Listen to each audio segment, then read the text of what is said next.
we have expectations about ourselves, we have expectations of our lives, we also have expectations about society, and we have expectations about other people who we're in direct relationships with and people who we're not even in direct relationships with. I'm very excited today to be speaking with Meelad Moaphi, the writer-director of His Father's Son.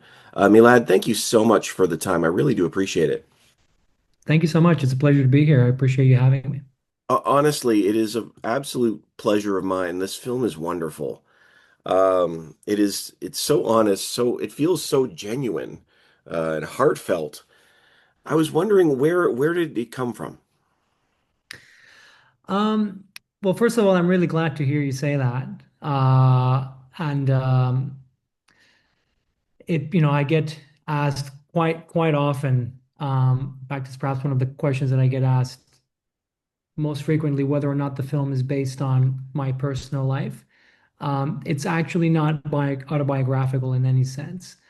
Of course, whenever you're making something, whenever you're writing something and you're telling a story, you're bound to, in one way or another, subconsciously or consciously, just kind of infuse it with elements that have to do with you. So, it has your fingerprints on it in one way or another.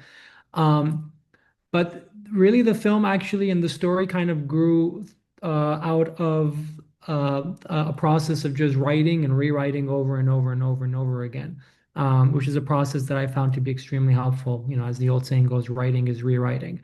It's never really the first draft that you kind of want to go with. The first draft is just the basis of an idea. And then if you write it and you revisit it over and over and over again consistently throughout a condensed period of time, then it can actually grow into something different. Um, I mean, I had the parameters in mind. I knew that I wanted to tell a story that took place in Toronto that revolved around a family, because families oftentimes can serve as an efficient and effective allegory for something larger.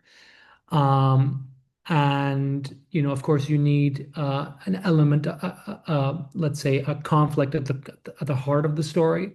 And so I kind of found that conflict, or I thought what could be a good conflict. That was kind of early within the writing process, something that really changes the family dynamic, and money often does that. Especially kind of the slow and gradual uh, revelation of secrets that come with it, and the tensions that arise out of it, and so on and so forth. But what's seen on screen is actually, just as I said, a result of the process of writing over and over and over again until I felt that the characters were actually coming to life, the dynamics were feeling real, and the relationships were beginning to be or sound convincing. Um, and if you were to compare the very first draft of the script to the one that actually appears on screen, in essence, of course, they're the same because that premise, that beginning, middle, and end is more or less the same, but it has evolved profoundly. And I actually tried applying the emphasis on different characters and different relationships through the different iterations. So it wasn't always the focus, for instance, I don't want to give too much away. Sure. For instance, right now it's mainly on the elder son and the dad and so on and so forth.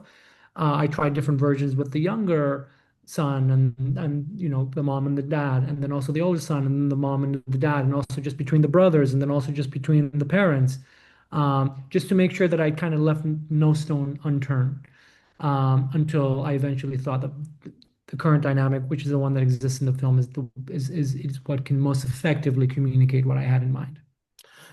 I'm really interested that you said that because to be perfectly honest, like this film, again, without giving any spoilers, this is a film about a family, and perspective matters a great deal in the storytelling. Mhm. As you were writing the film, how did that shape the creation of the final product? Because if you're looking at it from this perspective, and then it's the relationship, focus on the marriage or focus on this, how did that evolve, if you will, or how did that change your process? Well, I think it's always good, when you enter a project to have a rough but a pretty strong idea of what it is that you want to say thematically. Mm, But of course, I don't think you should kind of just stick to that throughout the entire process, because otherwise you don't allow the story to organically find its own voice. So I knew roughly that I kind of wanted to be in this territory. And this is something that I thought would resonate with audiences at large, because it's a very universal subject matter. And to use family at at the core of the story would work well because we all in one way or another are part of some sort of family. So family dynamics are something that, irrespective of your age, your views on life, your political stance, your economic situation, we all have personal and direct familiarity with. So it could resonate to a broad audience. Um, and then little by little, again, as I wrote it, I realized that perhaps, you know, with this perspective, the focus can be more about this subject. With that being the perspective, it could be a bit more about about that subject. And out of all the options that I had, I realized, what closely resonates or reflects what it is that I want to kind of get off my chest or express or convey. And then once I had that chosen, then I decided to stick with that and shape it until I got to the essence of it. I really do love the dynamics in this film, and in watching it and seeing this, it almost feels like a play. In Hmm. some ways, it's just sort of centered around the family with some characters here and there, of course. Um, but I won't, without sharing, of course, the secret. This is a film about fathers and sons, Hmm. and we've just come off Father's Day. Here we are, Hmm. just come off of it. I was wondering, in your mind, though, what defines someone as someone's father? What makes them, gives them that title? Other than DNA, because that's the obvious answer to this. But Absolutely. Yeah. Well, I mean, that's a great question. It's a very big question. I'll try my best to answer it. Um, I mean, I can maybe kind of state some things that perhaps go into defining fatherhood or parenthood mm, uh, at large. Um, I mean, I guess at the end of the day, of course, through biological means there are, and through some other means as well. But at the end of the day, I don't think there is too much of a difference if you go to the essence of it between motherhood and fatherhood, and it's just ultimately a question of parenthood, yeah, right?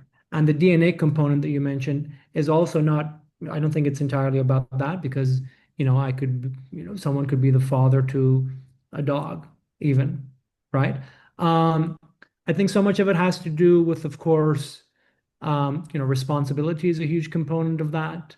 Uh, Setting a great example, especially when you're in charge of exposing another child or another creature to the world, and especially through those first 18 years, the exposure that they get to the world is through the kind of the prison that you've established for them. Um, but I think part of it is also, whether it's being a parent or being a child, has a lot to do with acceptance. And I think this is also what the film really touches on, that at a certain point in time, um, the children have to realize it's about the parents and also vice versa, that every single one of them are their own independent human beings. And that, we play a role in shaping their existence in one way or another, but at a certain point in time, we both, from both sides of the aisle, have to accept the other for their truest form of existence, for their mistakes, for their accomplishments, for their wishes and aspirations and their desires and their defects and their faults and so on and so forth. So I think acceptance is also a huge component of it, and I think this is one component that actually kind of the film touches on quite quite a bit, and really asks essentially the question that you've asked: what is family, what is parenthood, and what is also being a child, because the child also has to assume and bear some responsibility for that relationship. It's not just purely from the standpoint of the parents. you know, I think you're absolutely right. And I mean, I have two boys, um, but I feel like I've been a parent to many others. Hmm. And I think that it's a fascinating conversation to really think about that. And in the context of this film, it's a huge conversation. Hmm. As are expectations, which you sort of touch on here as Hmm. well.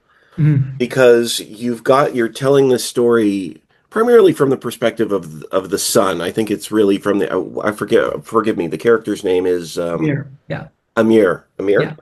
Yeah, Yeah. so Amir, this is really sort of Amir's journey throughout this as he's wrestling with the expectations of his father. Hmm.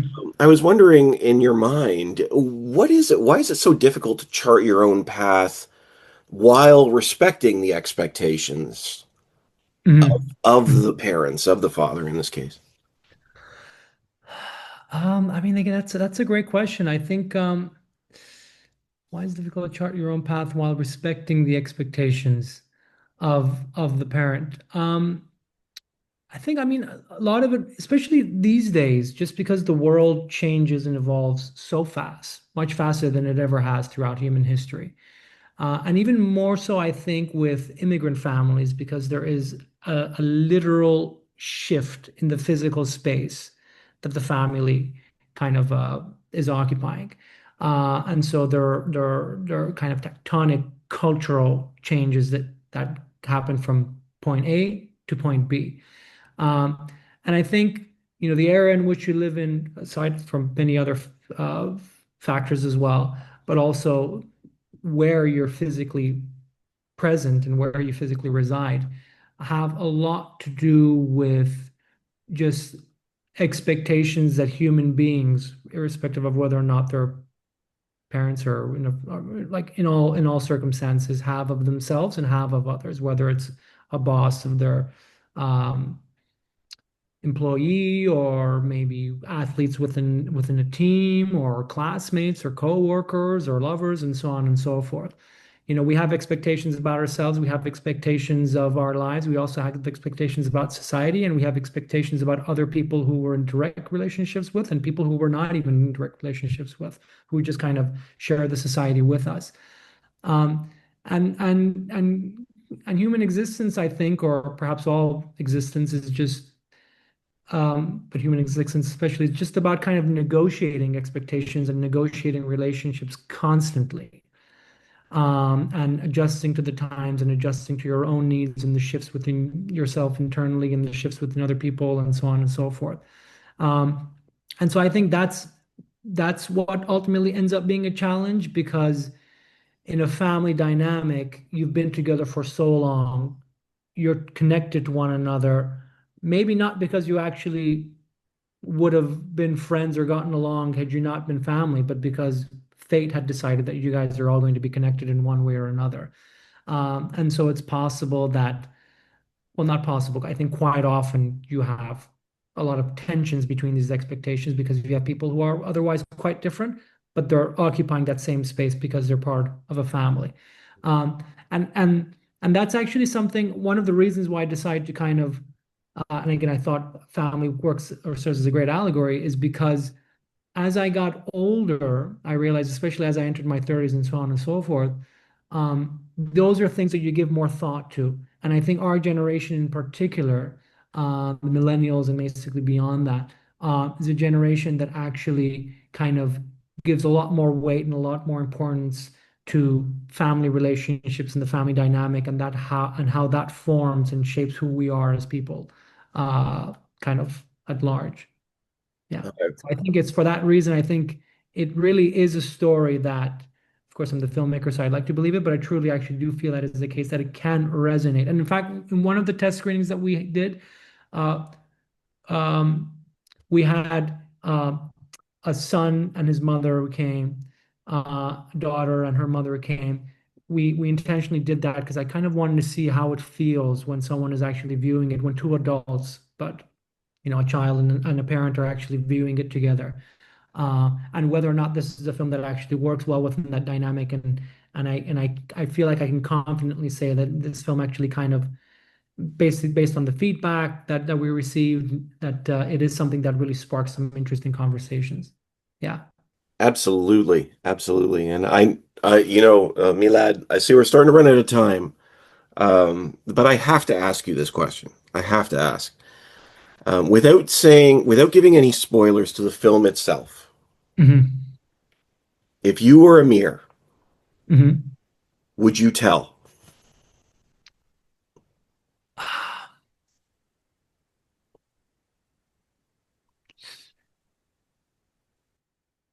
Um, I mean, I don't know. I'm conflicted as to how I answer that based on like whether I'm giving away too much or not. Um, There. but maybe I think I would do so, but maybe at the moment in which it felt more appropriate to do so. Yeah, is I think perhaps what I personally would have. I mean, if I'm just sharing all the circumstances that revolve around the characters within the film, then I think that would perhaps be my approach to it. Yeah, I think maybe ultimately at some point it's good to bring it out, but perhaps the right place, the right time. Well, Yeah. I appreciate that because, and as I said, as we're wrapping here, that one of the things I appreciate with this film is there's no villain. Uh, Mhm. it's people trying to figure things out, and it's Mhm. beautifully done. It's really well executed, and just phenomenal performances. So, Meelad, thank you so much for the time. I really do appreciate it. His Father's Son is in theaters, yes, on the 20th. Yes, as of this Friday in Toronto, as of June 20th, so this Friday, and in Vancouver, June 27th, so the following Friday. So we look forward to seeing you there. Yeah, and cast and crew will be there for post-screening Q&As for the first screenings in both of those cities. Wonderful. Yeah. Wonderful. Awesome. Thank you so much for your time. I really do appreciate it. It's a wonderful film and have a great day. Thank you so much. Really appreciate it, and I enjoyed the conversation. Me too. Thanks. Thanks so much. Bye-bye.